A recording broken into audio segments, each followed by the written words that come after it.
ഒരിക്കൽ Umar bin Khattab റളിയല്ലാഹു അൻഹു വന്നിട്ട് പറഞ്ഞു, നബിയെ, ഇബ്രാഹിം നബിയെ മറക്കാതിരിക്കാൻ എന്തെങ്കിലും ഒരു കാര്യം നമുക്കിവിടെ മക്കയിൽ ചെയ്യണം.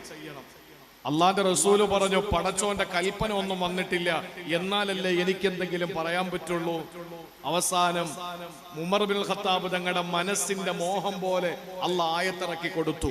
എന്താണെന്നറിയോ? വത്തഖിദു മിൻ മഖാമി ഇബ്രാഹിമ മുസല്ലാ.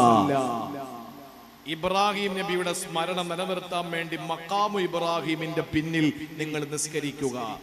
ഉംറയ്ക്ക് പോയവർക്കറിയാം, ഹജ്ജിന് പോയവർക്കറിയാം, തവാഫ് ചെയ്തിട്ട് മഖാം ഇബ്രാഹിമിന്റെ പിന്നിൽ വന്ന് 2 റക്അത്ത് നിസ്കരിക്കാതെ സഈ ചെയ്യാൻ വേണ്ടി ആരും പോകാറില്ല.